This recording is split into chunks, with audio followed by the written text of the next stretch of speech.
Delta விவசாயிகளுக்கு தண்ணீர் கொடுக்கவில்லை. அதை நேரடியாக சென்று முறையாக சரியாக கேட்க தவறிய அரசாக திமுக அரசு செயல்பட்டதை விவசாயிகள் நன்கறிவார்கள். விவசாயிகளுக்கு தண்ணீர் வேண்டும் என்று கேட்க திமுக செல்லாதது விவசாயிகளுக்கு இழைத்த துரோகம் என்று தமிழ் மாநில காங்கிரஸ் கட்சியின் சார்பிலே நான் குறிப்பிட விரும்புகிறேன். சாதாரண மக்களுக்கு எந்த விதமான பாதுகாப்பும் தமிழகத்தில் இல்லை என்ற உணர்வோடே ஒவ்வொரு நிமிடமும் மக்கள் நடமாடிக் கொண்டிருக்கிறார்கள். எங்கு பார்த்தாலும் டாஸ்மாக் கடைகள் அதிகாரப்பூர்வமாக ஒரு நேரம், ஆனால் அதனை தாண்டி திறந்து கிடக்கின்ற பல மணி நேரங்கள். 2 போதைப் பொருள் நடமாட்டத்தை தடுக்க தவறிய அரசாக திமுக அரசு செயல்பட்டு கொண்டிருக்கிறது. இந்த சட்டம் ஒழுங்கு பிரச்சனையை சரி செய்ய முடியாத தமிழக அரசு இதை மறைப்பதற்கு இன்றைக்கு மத்திய அரசின் மீது குறை கூற தொடங்கி இருக்கிறது. ஆளுகின்ற கட்சியெல்லாம் ஒத்த இலக்கிலே சட்டமன்ற உறுப்பினர்கள் பெற்ற காலங்கள் எல்லாம் உண்டு. கோட்டை என்று சொல்லிக் கொண்டு இருக்கிற சென்னையிலே கூட டெபாசிட் போன காலங்கள் எல்லாம் உண்டு. காலம் மாறும், நேரம் மாறும், மக்கள் மனநிலை மாறும். அதற்கேற்றவாறு மக்கள் விரோத ஆட்சியாக, மக்களுடைய எண்ணங்களை பிரதிபலிக்க தவறிய ஆட்சியாக திமுக செயல்பட்டு கொண்டிருக்கிறது. நம்முடைய டெல்டா விவசாயிகளுக்கு பயிர் பிரச்சனை மட்டுமல்ல, உயிர் பிரச்சனையாக மாறி இருக்கிறது.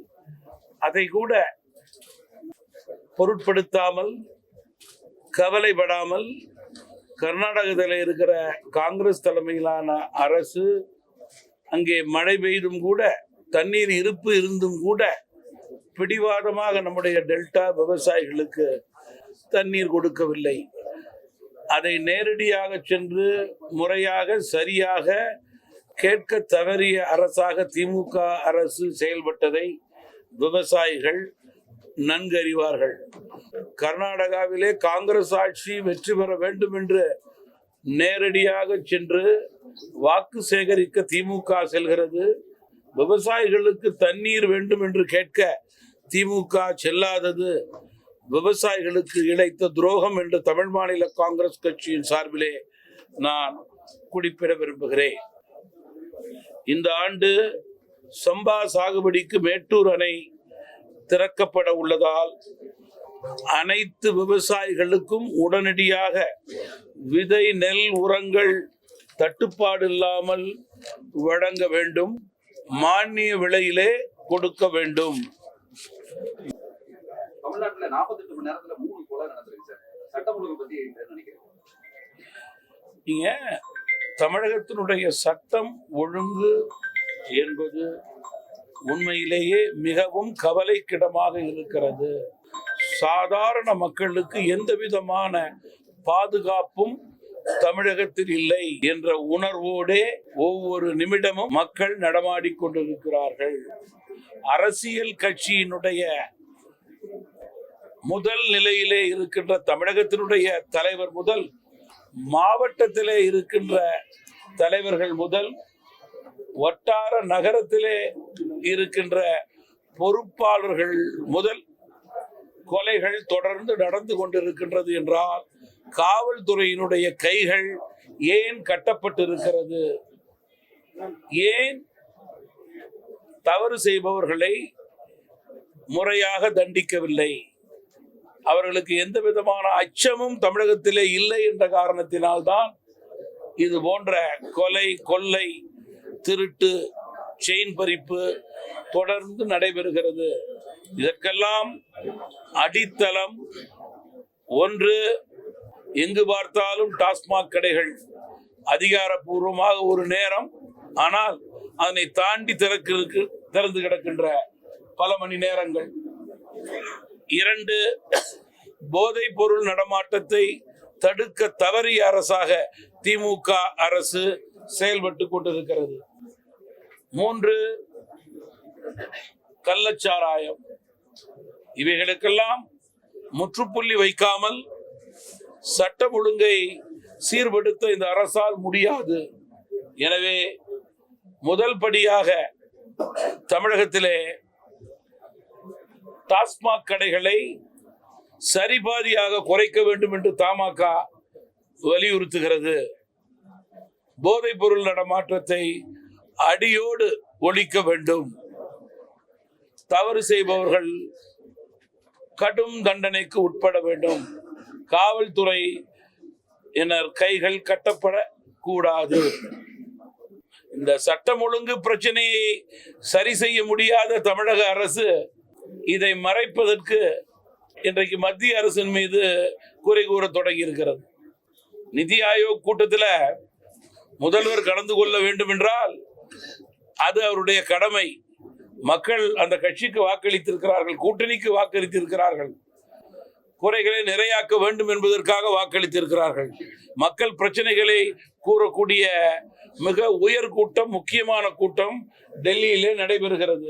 அந்த கூட்டத்திற்கு போய் தமிழக மக்களுடைய எண்ணங்களை பிரதிபலிக்க தவறி இன்றைக்கு முதல்வர் அவர்கள் நான் சோசியல் மீடியாவில் போட்டேன், டெல்லிக்கு லெட்டர் அனுப்பிச்சிருக்கேன், கோரிக்கை கொடுத்திருக்கேன் அப்படின்னு சொன்னா இதற்காகத்தான் மக்கள் உங்களுக்கு வாக்களித்தார்களா? உங்களுடைய கடமையை நீங்கள் தட்டி கழிக்கின்றீர்கள். இதன் மூலம் அரசியல் செய்ய நினைக்கிறீர்கள். வாக்கு வங்கி அரசியலாக இதை மாற்ற நினைக்கிறீர்கள். இது வாக்களித்த மக்களுக்கு செய்யக்கூடிய பயனுள்ள முறை கிடையாது என்று தமிழ் மாநில காங்கிரஸ் கட்சியின் சார்பில் தெரிவிக்க விரும்புகிறேன். இன்னும் ஒரு வாரத்துல என்ன தண்ணிக்கிட்டு வந்துடும். இது வரைக்கும் கடமடைப்படை வரைக்கும் இன்னும் தூர் வரப்படாம இருக்கு. நீங்க இந்த தூர் வாரும் விஷயத்திலே இந்த அரசு விவசாயிகளில் ஏமாற்றி இருக்கிறது. தோல்வி அடைந்திருக்கிறது என்று சொல்ல மாட்டேன், விவசாயிகளை ஏமாற்றி இருக்கிறது. கடைமடை பகுதியிலே தண்ணீர் முறையாக வந்து சேரவில்லை என்றால் அதற்கு காரணம் வெட்ட வெளிச்சமாகிவிடும். தூர்வாரல் முறையே சரியே வெளிப்படை தன்மையோடு இல்லை என்று அதை ஏற்கனவே எல்லா டெல்டா மாவட்டத்திலும் விவசாயிகள் தொடர்ந்து கூறிக்கொண்டிருக்கிறார்கள். அதனை இந்த முறை இந்த தண்ணீர் முறையாக போய் சேராமல் உறுதிப்படுத்திவிடும் என்ற அச்சம் எங்களுக்கு இருக்கிறது. 2026 தேர்தல்